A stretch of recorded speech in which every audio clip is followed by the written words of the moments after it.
Tumsifu Yesu Kristo. Mpendwa mtazamaji wa St. Paul Online Media, leo karibu tuweze kupitia ushahidi mbalimbali wa kibiblia takatifu katika matumizi ya sanamu takatifu katika kuipamba nyumba ya Mungu au kanisa.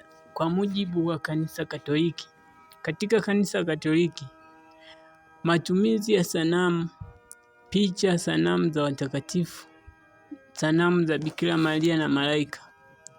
Kanisa linakiri kuwa matumizi ya sanamu si ibada ya sanamu, bali ni njia ya kusaidia waumini kutafakari mambo ya kiroho na maisha ya watakatifu waliomtumikia Mungu. Hii ni ishara ya heshima, si kuabudu.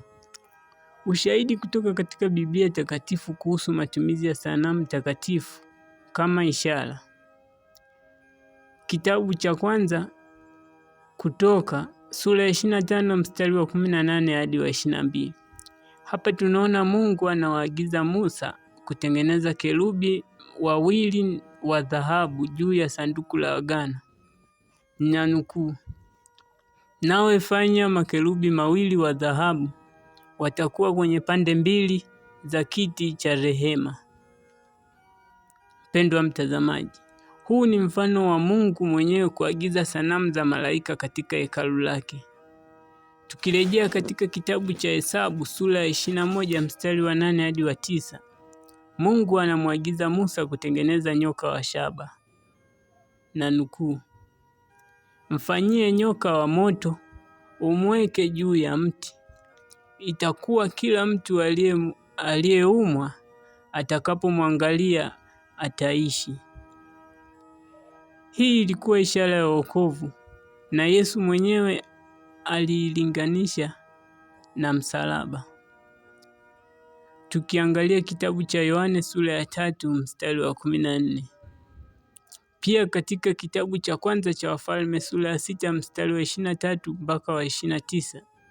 Katika hekalu la Sulemani kulikuwepo sanamu za makerubi, mitende, maua na mapambo mengine, yote kwa amri ya Mungu. Hili linaonyesha kuwa mapambo ya hekalu, ikiwa ni pamoja na sanamu na picha, yaliruhusiwa kwa ajili ya heshima ya Mungu, si ibada ya sanamu.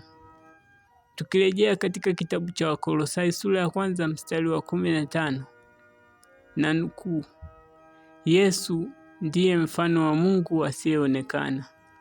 Mpendwa mtazamaji, sanamu au picha za Yesu ni njia ya kumtazama aliyechukua mwili, si kama sanamu, bali kama njia ya kutafakari fumbo la umwilisho. Kanisa Katoliki linafundisha kuabudu ni kwa Mungu pekee yake. Sanamu ni kwa heshima, ukumbusho wa msaada wa imani, si ibada. Katika katekisimu ya Kanisa Katoliki namba 2132, ibada ya sanamu ni kosa, lakini heshima ya picha ya takatifu si kosa, kama heshima hiyo inamwelekea yule anayewakilishwa. Mpendwa mtazamaji, tukichambua tofauti kati ya kuabudu, ibada na heshima, sanamu au picha takatifu kulingana na mafundisho ya Kanisa Katoliki. Kuabudu. Kuabudu ni ibada ya juu kabisa inayomhusu Mungu peke yake. Hii ni ibada ya kumtukuza, kumuinua, kumtegemea na kumtambua kama muumba wa mkombozi. Mfano wa kuabudu: kusujudu mbele ya Ekaristi Takatifu, kumwomba Mungu msamaha na wokovu. Ni dhambi kuwa kumwabudu mtu au kitu kingine mbali na Mungu.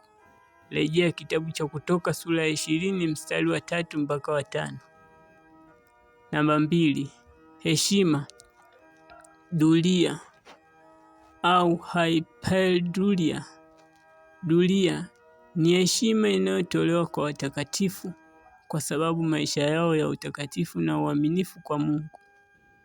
Heshima hii haielekezwi kwao kama miungu, bali kwa Mungu anayehusika kupitia maisha yao. Hypadulia ni heshima ya juu zaidi inayotolewa kwa Bikira Maria, mama wa Yesu. Si kumwabudu kama Mungu, bali kumheshimu zaidi kwa nafasi yake ya kipekee kama mama wa Mungu. Kwa hiyo, picha, sanamu hazisababishi ibada ya sanamu kwa zifuatazo. Sanamu haziabudiwi. Wakatoliki wanasujudu sanamu kwa kuamini zina nguvu, bali kama ishara ya heshima na ukumbusho wa yule anayewakilishwa. Pili, ni msaada wa kutafakari. Picha za Yesu, Maria, watakatifu husaidia akili na moyo kuelekezwa kwa mambo ya mbinguni. Namba 3, Biblia yenyewe iliruhusu sanamu fulani. Tazama mifano ya awali. Kusudi la ibada sahihi kwa Mungu. Mpendwa mtazamaji, mfano wa maisha ya kila siku, tunaweza kuwa na picha ya ndugu zetu na kuziweka ukutani. Haimaanishi tunaziabudu, bali tunaheshimu na kukumbuka. Vivyo hivyo sanamu za Yesu haimaanishi tunamwabudu kwa mbao au udongo, bali tunaheshimu yule anayewakilisha, yaani Yesu.